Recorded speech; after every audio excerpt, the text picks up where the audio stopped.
बढ़ेगी उपज, बढ़ेगा मान। Associate sponsor Neutralite, helping people live better, healthier lives.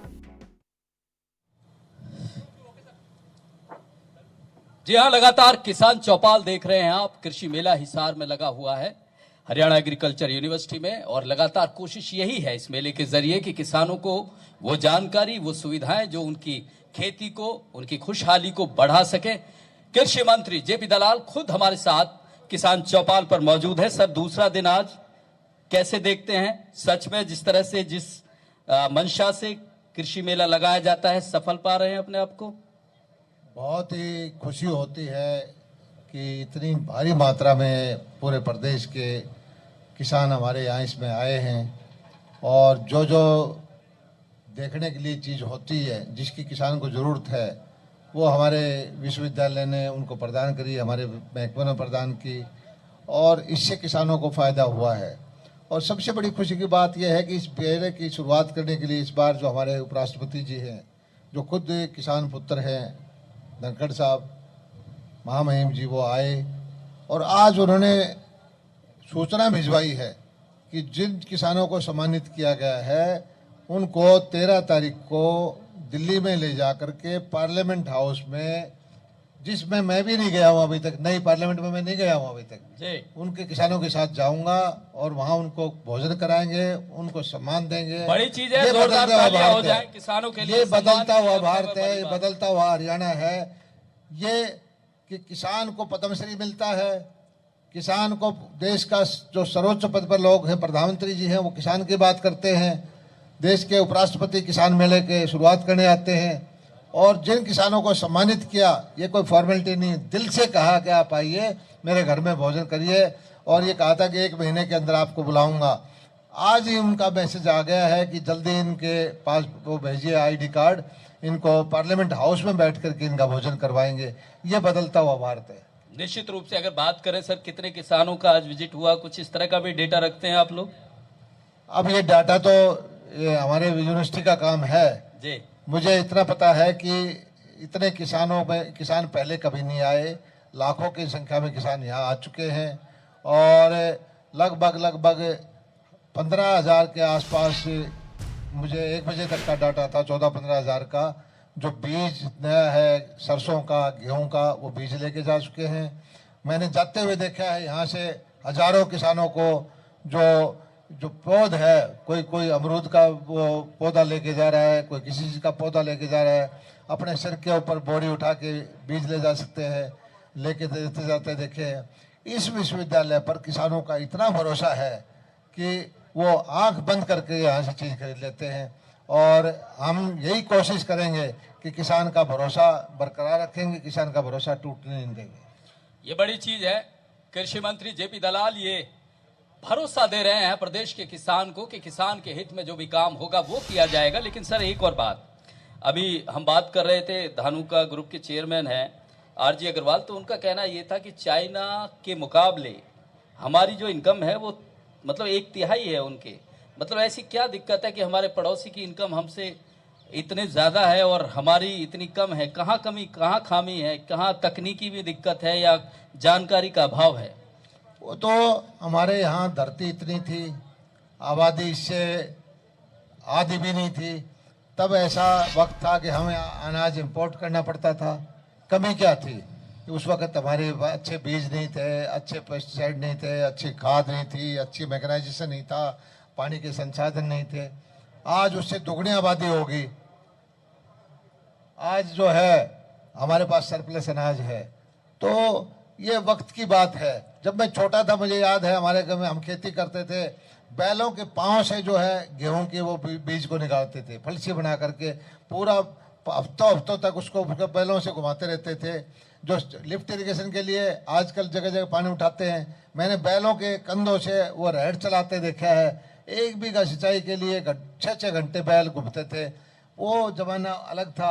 अब धीरे धीरे करके अब जमाना है, आपको पता है, ड्रोन का ज़माना है, मैकेनाइजेशन का ज़माना है, ये आर्टिफिशियल जो टेक्नोलॉजी है उसका ज़माना है, और किसान इसको जल्दी से जल्दी अडॉप्ट कर रहे हैं।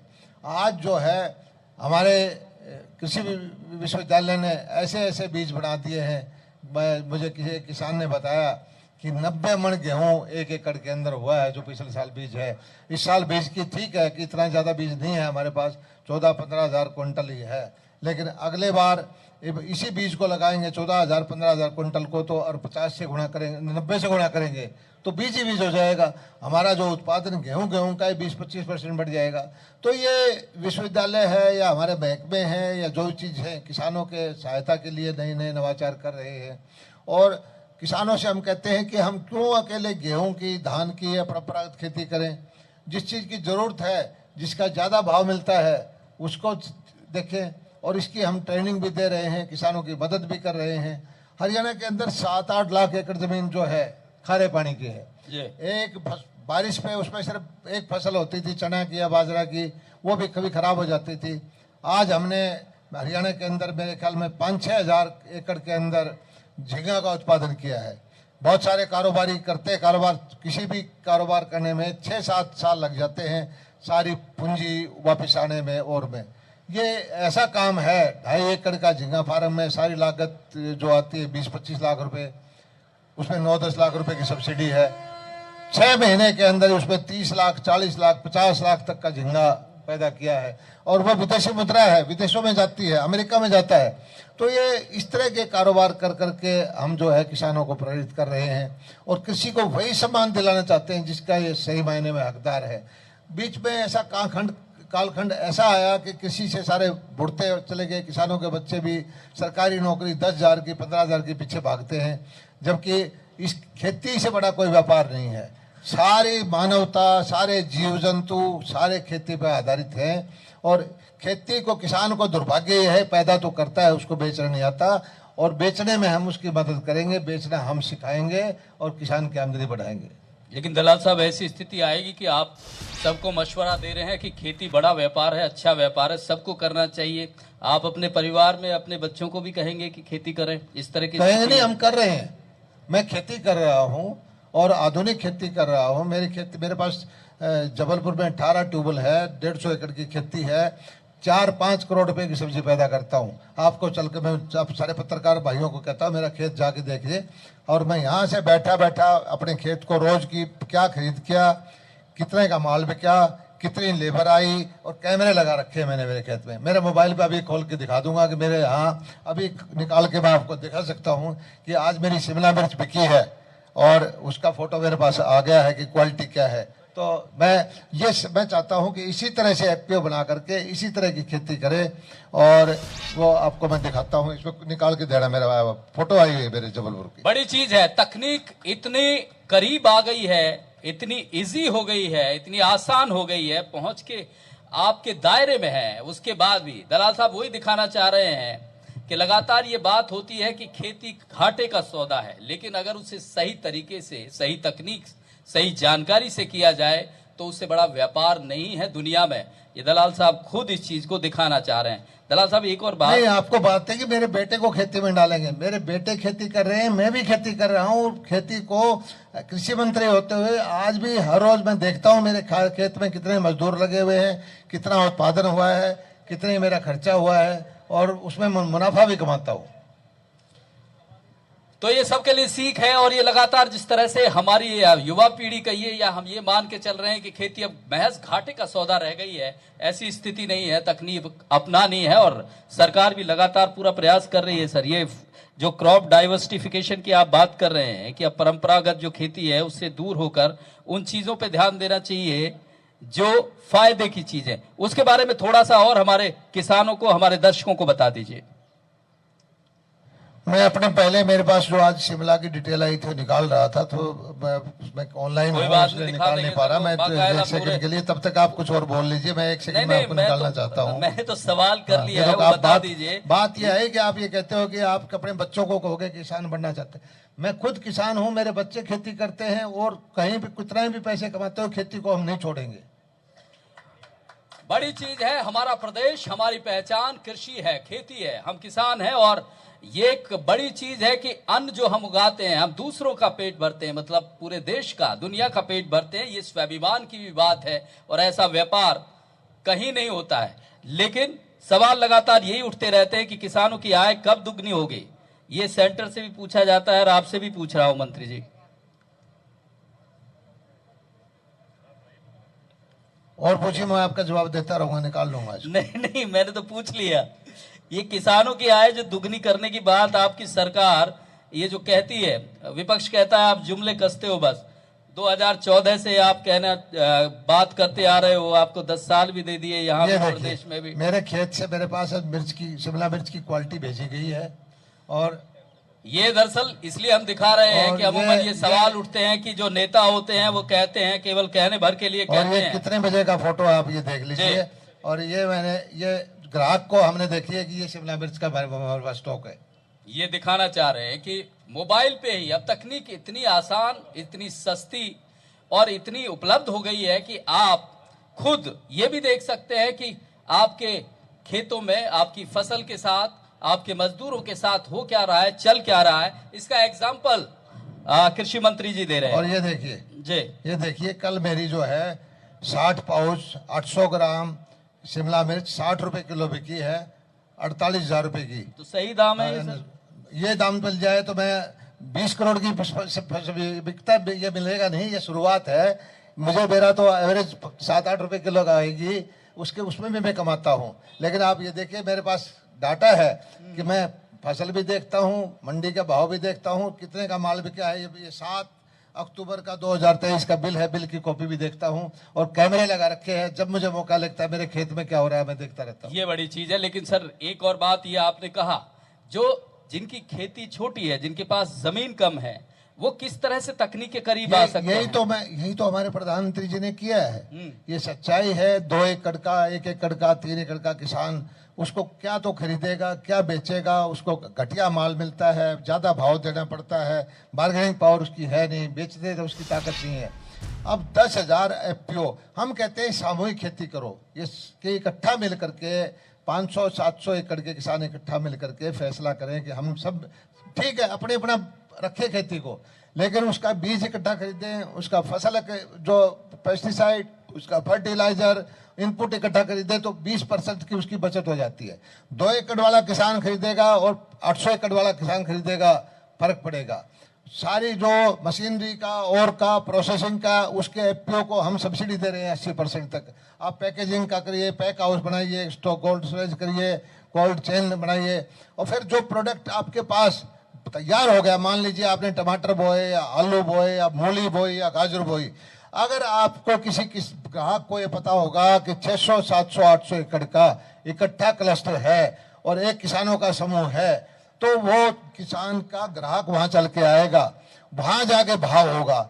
आज भाव क्या होता है, किसान की फसल तैयार होती है, मंडी में जा जाती है, तब उसकी बोली लगती है। और किसान इकट्ठे हो जाए तो खेत में ग्राहक आए और किसान बताए कि मुझे इस भाव में देना है, तब किसान की आमदनी बढ़ेगी। इस दिशा में हम काम कर रहे हैं। इस दिशा में सरकार काम कर रही है और आप भी सरकार की नीतियों का, सरकार जिस तरह से योजनाएं ला रही है उनका फायदा उठाइए, उनका लाभ उठाइए। एक और बात अभी पिछले डिस्कशन में उठी थी कि ये जो नकली जिस तरह से खाद, बीज, फर्टिलाइजर, दवाइयां, ये अभी रोहतक में भी कल पकड़ा गया, काफी जखीरा पकड़ा गया। जिस तरह की कार्रवाई उन लोगों के खिलाफ होनी चाहिए वो होती नहीं है और वो अपना कारोबार लगातार करते हैं, तो उनको किसानों को कैसे बचाएंगे? मैं एक चीज बताना चाहता हूं, किसान के नाम पर बहुत सारे लोग राजनीति करते हैं, वो किसान का भला नहीं कर रहे, किसान को ही खा रहे हैं। कभी कोई, खासकर ये लाल झंडे वाले, और ये जो लोग हैं इनके पास आप पता कर लीजिए, ना जमीन है ना ये खेती करते हैं, और ये बहकाते रहते हैं कि GST लगा दिया, आप पक्के बिल पे माल ना खरीदो। ये भी एक तरह से किसान का शोषण है। GST में किसान के प्रोडक्ट पर जो था सेंट्रल एक्साइज पहले भी था, पहले 28% होता था, अब तो GST कम हो गया है। और GST जो बिल होता है उसके अंदर जो जुड़ा हुआ होता है किसान के प्रोडक्ट में, किसान को ज्यादा फर्क नहीं पड़ता। लेकिन अगर आप बगैर बिल का माल लेते हो तो आपको नुकसान होता है, नकली माल मिलेगा ही मिलेगा। और छोटा दुकानदार भी है, छोटा बहल में, सिवानी में, तोशाम में, या छोटे इधर भट्टों में कहीं को जाओगे तो ये कहेगा बिल ना लो, इसमें GST लग जाएगा। लेकिन मैं कहता हूं कि वो बिल के बगैर सामान ना खरीदें, बिल से सामान खरीदें। अगर बिल से सामान खरीदा होगा और के साथ धोखा होगा तो आपका भाई आपके साथ मिलेगा, आपके फसल की सारा भरपाई भी कराऊंगा और उसको जेल में भेजूंगा।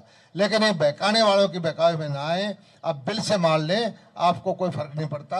ये जो नकली माल लेकर के आपका बहुत नुकसान कर रहे हैं लोग, और इससे सही जो माल बनाने वाला है उसको भी नुकसान है, किसान को भी नुकसान है, देश का भी नुकसान है। ये सही बात कही है, छोटा लालच ना करें, पक्का बिल लें। लेकिन सर सवाल वही है कि लोग छूट जाते हैं, छोटी मोटी कार्रवाई होती है, कुछ सख्त कुछ ऐसी कार्रवाई हो तो ये इस तरह की स्थिति बने नहीं। दुनिया भर के हम FIR तक करते हैं बिल के साथ। अगर किसान की कोई है तो हम किसान की 100% भरपाई करवाते हैं, उसको पेनलाइज भी करते हैं, किसान का नुकसान नहीं होने देते। चलिए, किसानों के हित की जिस तरह की बात हुई है इस मंच पर, किसान चौपाल लगातार लग रही है। इंडिया न्यूज हरियाणा की कोशिश यही कि किसान के संबंधित जितनी भी जानकारी उसके हित के, उसके भले के लिए हो, वो आप तक पहुंचे, इसलिए हमने यहाँ किसान चौपाल लगाई है। सर 5 राज्यों के चुनाव आ गए हैं, घोषित हो गया है सर। चुनाव तो आते रहते हैं। नहीं आते रहते नहीं है, आप लोगों की तैयारी किस तरह से मान रहे हैं? क्योंकि हालात थोड़े से, चाहे जिस तरह की रिपोर्ट आ रही है, MP की बात करें, छत्तीसगढ़ की बात करें, राजस्थान की बात करें, डावाडोल सी स्थिति लग रही है। किसकी डावाडोल है? बीजेपी की। बिल्कुल नहीं। कौन कहता है बीजेपी? ये तो पिछले चुनाव में भी ये कहते थे कि मोदी जी नहीं आएंगे, उससे पहले भी कहते थे कि नहीं आएंगे, यूपी के चुनाव में भी ऐसा ही कहते थे। जब चुनाव आता है तो इस तरह की बात करते हैं, और ये लोगों का प्रचार का विदेशी कंपनी हायर करके भारत के लोगों का मन नहीं बदल सकते। इस तरह से जो कर रहे हैं इनको कोई लाभ होने वाला नहीं है। भारत का किसान, हरियाणा का, पंजाब का, या जहाँ चुनाव है मध्य प्रदेश का, निश्चित तौर पर भारतीय जनता पार्टी की सरकार से बनेगी। लेकिन सवाल ये है सर, वो लगातार विपक्ष ये कहता है कि जिस तरह की नीतियां रही हैं, लोग परेशान हो गए हैं बीजेपी वालों से। नहीं, बीजेपी की नीतियां आम जन कल्याण की हैं, किसानों के हित की हैं, किसानों की भलाई की हैं, गरीब आदमी की भलाई की हैं। हम कोई ऐसा काम नहीं करते जिससे गरीब का कल्याण ना हो। हमारी सरकार समर्पित है गरीबों के लिए, और उसी के लिए नीतियां बना के काम कर रही है। एक और बात लगातार आ रही है, जिस तरह से यहाँ अपने राज्य सरकार, अपने हरियाणा प्रदेश की बात करें कि जो सूची है इनका कांग्रेस की जो संगठन की सूची है, उस पर हालांकि लगातार सवाल उठते रहे। अब वो मजबूत होने जा रही है, और कड़ा जवाब आपको हरियाणा में कांग्रेस की तरफ से मिलेगा, मजबूत जवाब मिलना चाहिए। हम तो चाहते हैं कि विपक्ष भी मजबूत हो, लेकिन विपक्ष मजबूत कहाँ हो रहा है? कांग्रेस के अंदर तो एक गुट है ही नहीं। अभी तक इतने 10 साल से हम देख रहे हैं कि जिला स्तर के अध्यक्ष बनाने में सक्षम नहीं हो पाए। वो आपस में गुटों को रोकने के लिए ये कार्यकारी अध्यक्ष बनाते हैं, प्रदेश में कार्यकारी अध्यक्ष, जिला में कार्यकारी अध्यक्ष। अब ये लगता है कि टिकटें भी ये कार्यकारी एक असली को बांटेंगे, बाकी को अलग अलग बांटेंगे। फिर ये विधायक भी कहते हैं कि 2-2 महीने के लिए बनाएंगे। ऐसे टुकड़ों में बटी हुई पार्टी को जनता कोई समर्थन नहीं देगी।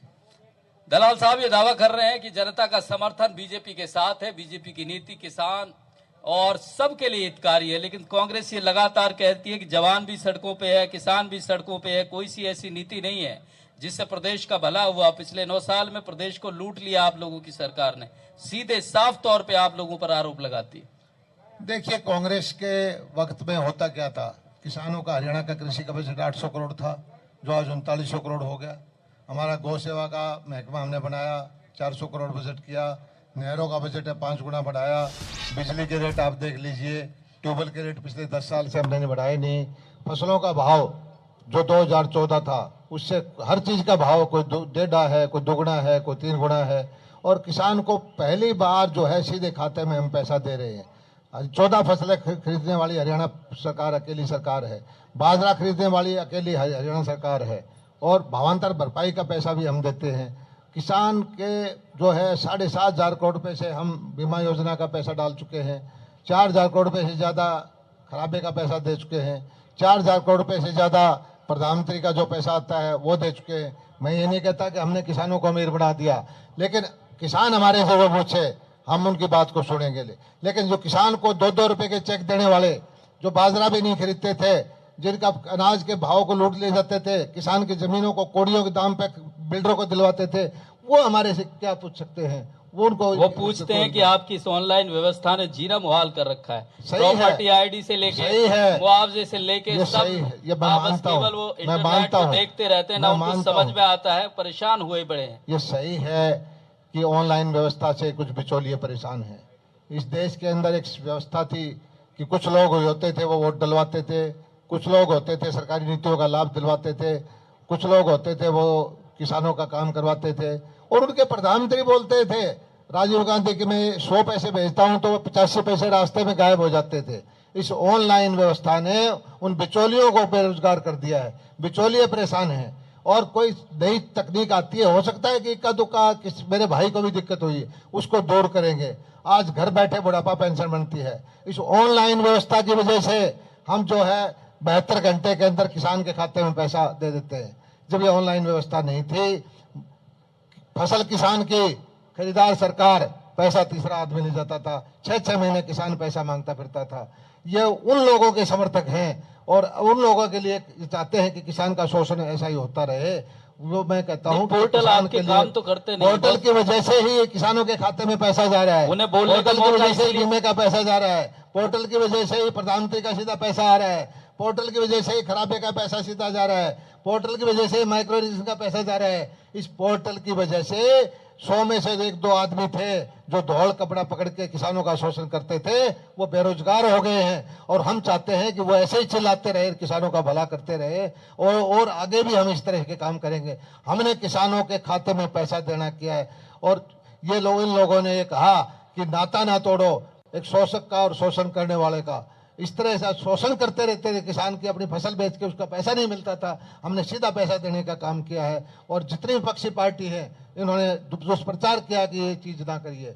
बीमा, फसल बीमा योजना का इन्होंने दुष्प्रचार किया, हर तरह की नए कानून लाए उसका दुष्प्रचार किया। हमने फैसला कर रखा है कि जिस तरह से एक प्रगतिशील किसान हरियाणा का किसान कृषि मंत्री है, उस तरह के अपने भाइयों को सबको देखना चाहता हूं कि ये भी उसी तरह से नीतियों का लाभ उठा करके अपने बच्चों का भरण पोषण करें, प्रगति करें।